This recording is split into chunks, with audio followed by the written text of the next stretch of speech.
Are you a thoughtful leader? Maybe you are. Maybe you think you are. Let's find out. I'm Mindy Gibbins-Klein. I'm author of The Thoughtful Leader and host of the Thoughtful Leader podcast. Thoughtful leadership is all about thought leadership that goes above and beyond. Thought leadership that is truly new and original, exciting, disruptive, maybe even groundbreaking. Because let's face it, we need to raise the bar. My guests and I are absolutely obsessed with finding truly original thought leadership, and I'm going to bring you so many exciting ideas and opportunities, things for you to think about, and chances for you to push your thinking that you'll be very glad you tuned in. So thanks so much for checking out Thoughtful Leadership and the Thoughtful Leader podcast. I look forward to connecting with you very, very soon. Welcome to the show. My guest today is the amazing thoughtful leader, Angela Middleton, MBE. Angela, how are you? I'm fine, thank you, Mindy. Thanks so much for inviting me. Hey, it is great. We have had a fantastic time talking to thoughtful leaders in all areas of life. And today I'm just so happy to have you here because you've been recognized as a leader in society, and our listeners want to hear, what are you working on now? Well, thank you. When I'm working, I always like to see if I can work on something that is very timely. You know, I think we both heard that, you know, you can do the right thing at the wrong time or the wrong thing at the right time. And for me, especially in the last year, there's been so many midlife professionals sort of flung into, effectively, it feels like a new planet. You know, what on earth are they going to do really now with this new set of responsibilities and conditions? And so my focus is very much on midlife professionals, what their potential is, getting them to understand that their best years are ahead of them, and then helping them through that journey by helping them with their body, their mindset, and their business. So it's bringing together all the things that I sort of worked on in the past, which is strange, really, because like I always say, it's only when you look back that you can join up dots and see why you are where you are. But that's what the thoughtful leader does. And we've been discussing that on the show, to have that awareness and be able to almost step outside of yourself and your work and look at what's needed and adjust or do those course corrections. I'm not going to use the P word, but you know, there's something to be said for being intelligent enough and self-aware enough to look at what's needed. So what are you so passionate about with regard to these midlife professionals? Yeah, I mean, I think it goes back to 2018. And don't you remember in 2018 when I launched what I called the Limitless Manifesto? And it occurred to me then that summer, and obviously we didn't know anything about what was going to happen, but I was, as you say, sort of looking at the landscape, and what I was thinking was, well, you know, we were very focused on young people and their first jobs and spotting potential. But we got there from a journey where we had worked with newly unemployed professionals, midlifers, in sort of 2008, 2009 in the previous recession. And then, you know, we sort of developed this niche with young people. And so by the time we got to 2018, we were very successful and known for helping young people into their first career. And what it suddenly dawned on me really was that, hang on a minute, there's now all these midlifers. What we started to hear in 2018 was that the UK was really struggling with a lack of productivity. And if you looked at the G7 countries, we were really flagging at the bottom, take out London, and we were even worse. So our productivity was abysmal. And, you know, and this seemed to be a complete opposites with the fact that you had all these midlifers desperate to do something else, wanting to be more productive, really, but you know, they had nowhere to go to change their career. They were probably feeling that their best years were behind. They were stuck with, you know, mortgages and all of the things that, you know, stop you from sort of the P word, the pivoting. And so I thought, you know, we could do something about this and we should do something about it. So I launched this thing called the Limitless Manifesto in the summer of 18, which was, okay, young people are really nicely sort of catered for now with all the different schemes. We know about apprenticeships, employers are taking on young people. What about this untapped resource, you know, within the country? All of these hugely productive people, they're getting stronger, they're living longer, Let's do something for them now. And so that was where the initiative sort of sprung from. But then I was so busy during the latter part of 18 and 19 that I didn't really get it too much off the ground. In fits and starts I started talking about it, but it wasn't until, the pandemic hit and I was asked to do a live workout online for thousands of people around the world, which was really, quite a surprise request, that I started to resurrect it. And we're all in on it now a year later. Yeah, well, I'm going to pick up on the live workout. Of all the things you've said and of all the things you have done, that one is possibly the most striking. You said a few minutes ago, people are getting stronger, living longer. That's a nice rhyme, by the way. So the workout thing, you really did transform your body and I guess mindset at the same time. Can you talk to us a bit about that? Because that's possible for more people, isn't it? Oh, it's possible for everybody, and I'd always been, I suppose, one of these people, I think a bit like you, very active, energetic, can always be relied on to sort of deliver.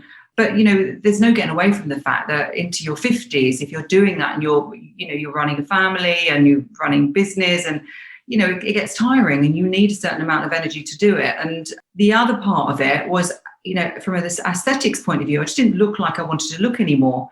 I would sort of look at my body and think, well, it's all sort of going in the wrong direction. And I'm really only early 50s. And I'd always been reasonably slim and athletic. I'd run a marathon, things like that, but it just didn't look like I wanted it to look anymore. So I started with weight training. My son, he was living with me for a few months and I noticed the way that he was eating and how he was changing shape. And he said, Mum, come to this gym. And, and I thought, goodness, weight training with all these big burly weightlifters, that I don't know how that's going to go. But I sort of took to it really, really quickly. And it's funny how you can discover that you could be quite good at something and yet you may never have known. I mean, that's a message to everybody, really. There's probably listeners here who are concert pianists and don't even know it because they've never even tried, And it was a bit like this for me for weightlifting. And to cut, quite a lengthy story short, what I realized was the more I changed physically, it did something internally as well. Firstly, it released a ton of energy. Secondly, it gave me a lot of clarity.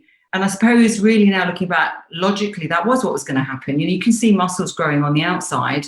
You can see a body shape change. You can see skin starting to glow and things like that. But you can't see what's going on the inside. And just because you can't see it doesn't mean to say this transformation is not taking place. And so not only did I change body shape, which everyone could see, but I really changed on the inside because then I had all this energy. So I went from, having to sort of deliver everything despite myself almost to, well, the business then became easy. I produced a podcast series. I wrote the books, as you know, with you. I was sort of firing on all cylinders. I started to work, advising Richard Branson on the Voom thing. Did that for 3 years.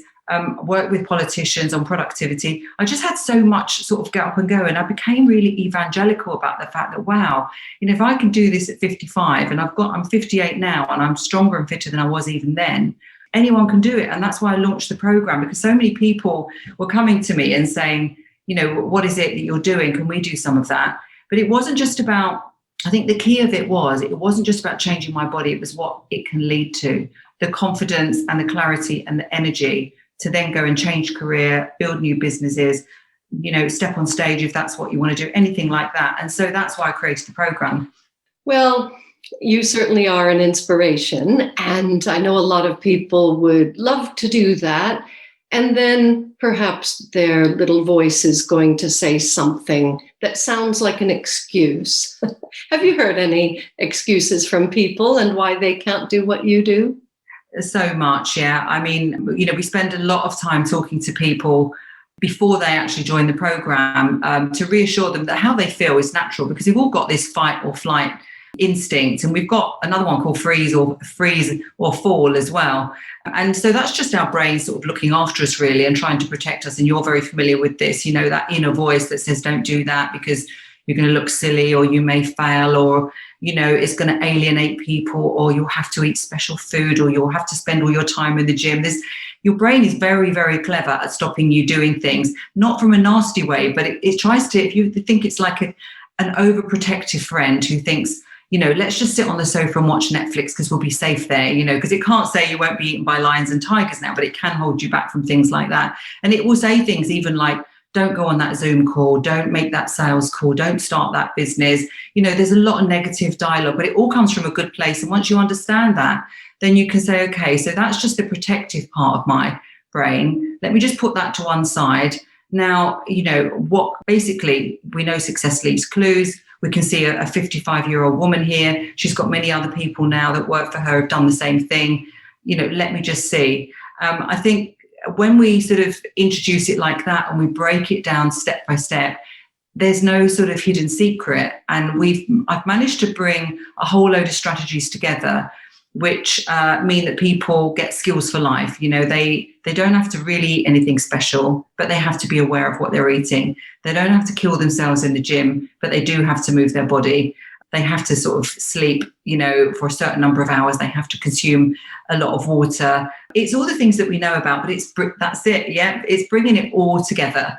And so, I've come across lots of people who worry about it. But then the other thing that I appeal to is, well, just imagine if, 6 or 9 months from now, you could be what you've always wanted to be. This inner body could come out. This brain could come out that would enable you to create the thing you've always wanted to do.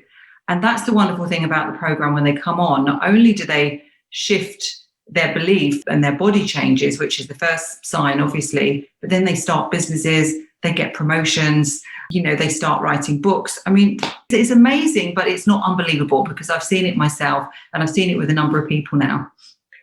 You've done it yourself as well. Steve's done it. Loads of people I know have done it. So the interesting thing is, it starts with the thought. And here at The Thoughtful Leader, we like saying it's fine to think about something, to consider something for a length of time, not too long, but consider enough. And we joke around and say, how long is a piece of thinking? Because it's as long as it needs to be. Yeah.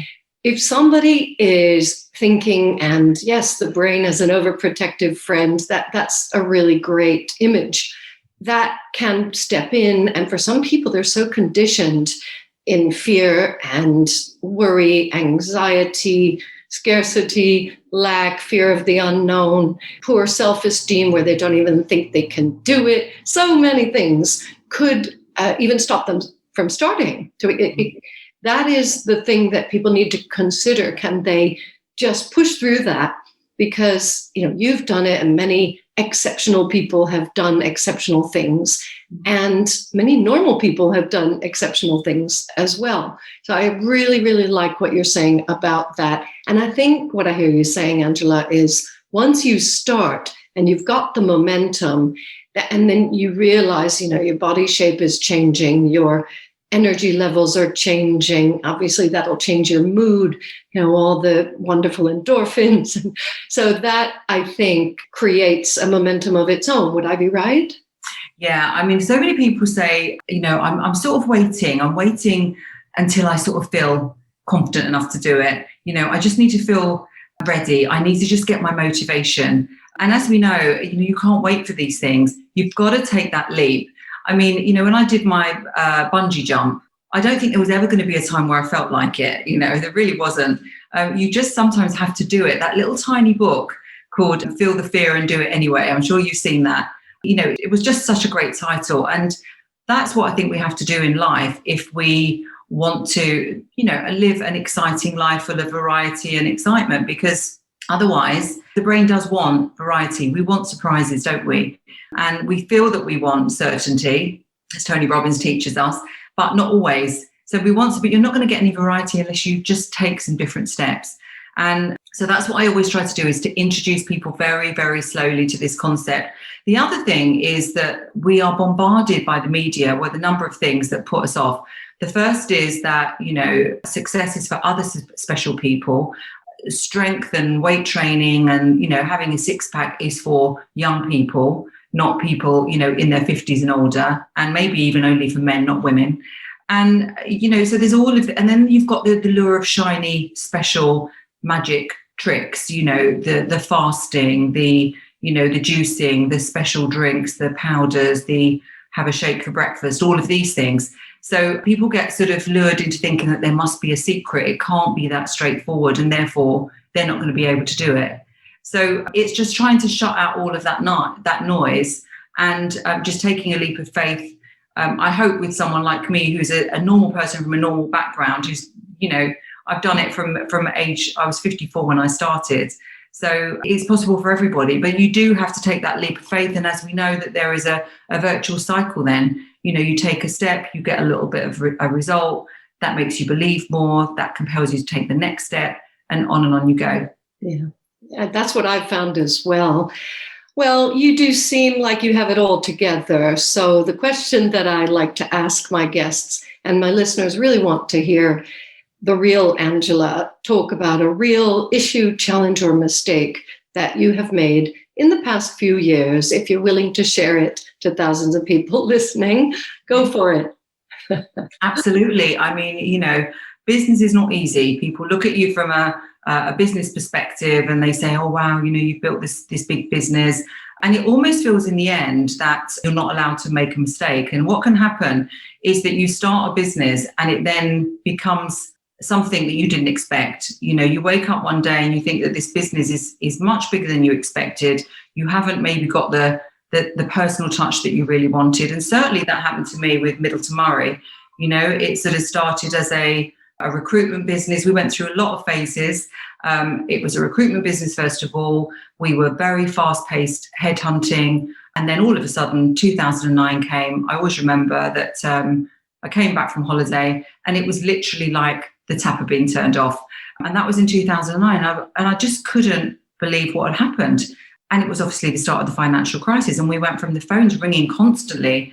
And in a way, we've got quite complacent. You get to a point in a business, I think, where you it hits your needs and then you can plateau for quite a long time. And then something has to happen, either good or bad, to give you that momentum again. So in 2009, I realized that really I'd allowed it to plateau for too long and I'd not been aware of what was going on. And obviously I didn't foresee the financial crisis, which I suppose nor did anybody. On the other hand, I think I could have been looking a little bit more for alternative opportunities, because nothing lasts forever. Businesses have to change and evolve. So that's one thing. I then sort of quickly responded, started a whole multitude of other businesses in 2009. And one of them was a training business. And in particular, first it was newly unemployed professionals, and then it was focusing on young people. Now, again, we really built a great business there. It became very well known for what we were doing in apprenticeships and finding people their first job. But contrary to, the well-known strategy, and I was very well versed in it, you shouldn't have too few clients. You shouldn't have all your eggs in one basket and suddenly pandemic comes. We're very, very focused on apprenticeships. And then, lots of businesses, although they think that is, employers think that that's important, it certainly wasn't urgent during 2020. So again, there was a situation there which you could have probably foreseen, but certainly hit us and massively reduced our revenue during 2020. But again, the P word, I was ready, pivoted, and looked at what was needed. I was much more equipped to do that. So I think that you're never going to be invincible as a business owner. And the big lesson, I think, for me, is that no matter how much you can try and prepare yourself, you don't know what's around the corner. You can just do your best to have lots of, to mitigate your risk, let's say, to have lots of opportunities and lots of paths to follow. You do have to double down, though, on something. And so I suppose being philosophical, to be strong and fit and energetic and resilient means that when inevitable changes come that you didn't expect, you can quickly bounce back and you can move in a positive direction, and you can always treat something as a lesson. So for me, I suppose in a nutshell, I've had, people would look at it and say a successful corporate career and a successful business career, 40 years in business, a bit more actually in total, but it's not been without its ups and downs. And even though I've been on, I've done a business studies degree and I've been at Goldman Sachs and learned business from them and all of those, no one is invincible. And I've still made mistakes where I look back and think, damn, I knew that. But when you're in it, it's hard sometimes to not recognize it until after. Wow. Strong and fit and resilient and prepared for the unexpected. Expect the unexpected. Yeah. This has been a wonderful and expected pleasure because I knew that you were coming on the show. And I really wish we could carry on forever, but we just have time for one more thing. You have given our listeners lots of advice and tips already. Is there one big piece of advice, just one idea that you want to leave us with today, Angela? Yeah, most certainly. I think the thing that I'm really focused on at the moment is a longevity mindset. You know, if you start to believe that your best years are ahead of you, and the way you do that is you spend time with like-minded people who also believe that, you read stuff that gives you evidence of that, and you look forward to all the things that you can achieve, and you refuse to have regrets about things you haven't done because you can do them better in the future, then that would be my key piece of advice. Have a longevity mindset and believe that your best years are ahead of you. I love it. And I think other people are going to absolutely love this. I hope you guys reach out to Angela. All of her details are in the show notes. She's very accessible. She's very nice, as you can hear. And I think she really wants what's best for you and the planet. I get that. Thank you so much for joining us on the show today, and we'll see you again soon. Oh, we're lovely to be here. Thanks so much, Mindy. I hope you've enjoyed this episode of The Thoughtful Leader, and I hope it's inspired you to be more thoughtful as a leader in your business. Please consider subscribing and leaving a review. An important question for you. Do you want to create a culture of thought leadership in your organization? My best-selling book, The Thoughtful Leader, is available now on Amazon and many other sites in paperback, ebook, and audiobook formats. Please visit www.mindygk.com for more great content. That's www.mindygk.com. Speak to you again soon.